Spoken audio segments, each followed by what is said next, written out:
California is adopting new rules requiring 35% of new vehicles sold to be electric or plug-in hybrids by 2026.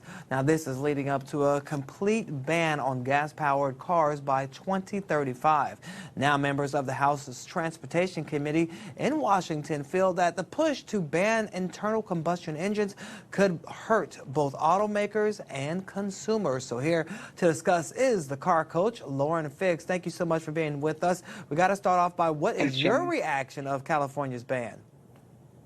Well, I think the bottom line is it's important to note that I'm not anti-EV, but I am pro-truth. And when you're talking about consumers as a whole, if EVs are that much better and they're that wonderful, then why are we banning these gasoline-powered cars? And why are we bribing people to buy them? And that's what it sounds like we're doing.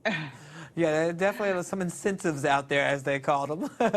Okay, so you can call them that if you wish. Yes. Right. Okay, so how does this impact drivers with, gas-powered vehicles, especially currently on the road? People are worried, like, oh, what are we going to do now if we're not able to sell them? Right. Well, it's huge. It's important to note, I've been talking to just people that don't follow the news, that kind of like everyday people doing their jobs.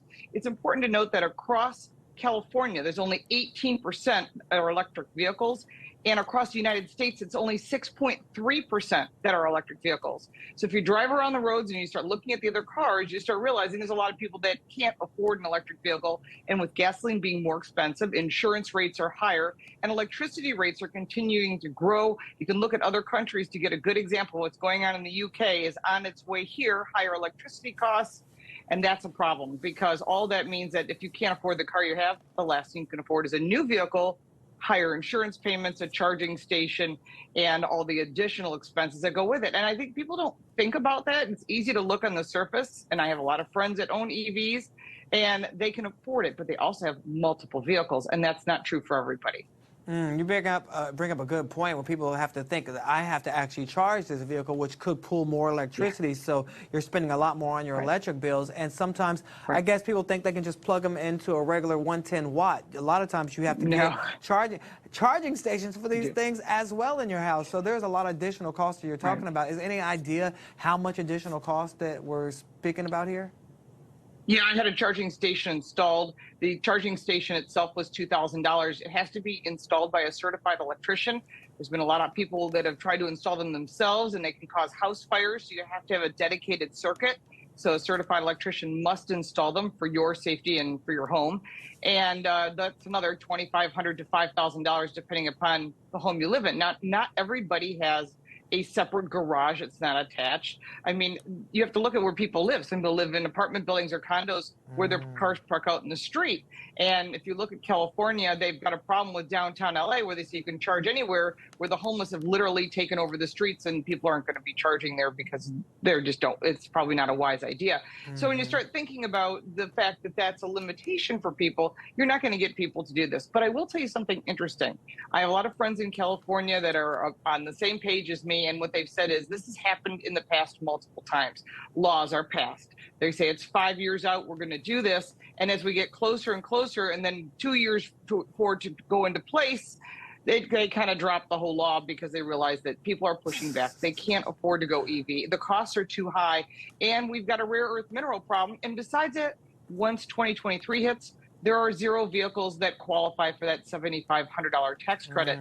Right now, there's only 18. So it really limits, as you're thinking you're getting a deal. And here's the worst part. Many of the car manufacturers have raised the price between $8,000 and $8,500. So that's a total wash, even if you did get the tax credit. So it's not a benefit to consumers. It's just going to be an additional cost. It's going to limit your freedom to be able to drive wherever you want. You want to drive from Chicago to New Orleans? A lady from one of the Chicago papers did, and she spent more time charging than she did sleeping. So these are factors you really need to consider. Yeah, definitely have to take that into consideration. And it may not just be in California, because Washington, D.C. and Massachusetts are the latest states to follow California's vehicle standards. So what does this mean for the nationwide EV rollout? Well, it's a problem because you got 11 states. I live in the state of New York. They're going to do it. New Jersey is planning on doing it, Virginia, Massachusetts, Connecticut. So there's 11 total states that have jumped on board, the usual suspects, shall we say. And it's only going to cost all of those people that live in that state more to charge, more to turn on the lights in their home. And there's a lot of limitations. Again, we don't have enough charging stations, not even in California, but Yeah. literally in any state. And that costs billions and trillions of dollars, because if a gas station decides they're going to put in an electric charging station, that has to be subsidized. And again, that's your tax dollars. Nothing in life is free. And when you take the charging station, costs us over $1 million to put in just one.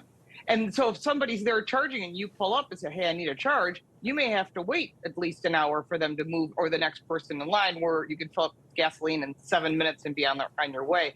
A lot of people have I've got tons of emails. This has been a very hot topic. People have been saying to me, listen, I'm just going to keep my gasoline powered vehicle. I'll drive less. I'll just, make sure that I'm doing wiser things, but they're not going to get rid of their vehicles. So going 100% EV sounds great on the surface. It's a great theory, but in reality, it's not going to happen. Just as some of the other lawmakers are saying, we need to remove cars from all cities.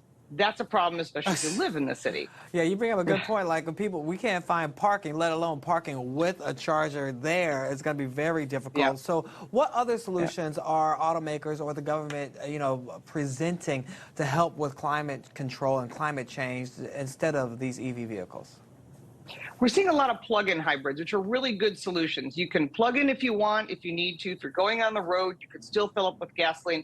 That seems to be the best solution. We're seeing a lot of electrification as well. If you think about the Prius, which has been around forever, that's a great choice. If you're thinking, I need a new vehicle, I don't want to plug in it, I don't want those limitations, you're still going to get that 52 miles to the gallon or greater. You're still going to be able to drive your vehicle wherever you want, get the top safety. If you're thinking, I want an EV, there are some excellent choices out there, but that does not work for everybody. You need a place to charge, whether it be work or at home. And remember, it may be free today, but nothing in life is free. It's going to cost you one way or another. All right. Well, there you have it. From the car culture itself, Lauren Fix, thank you as always for joining.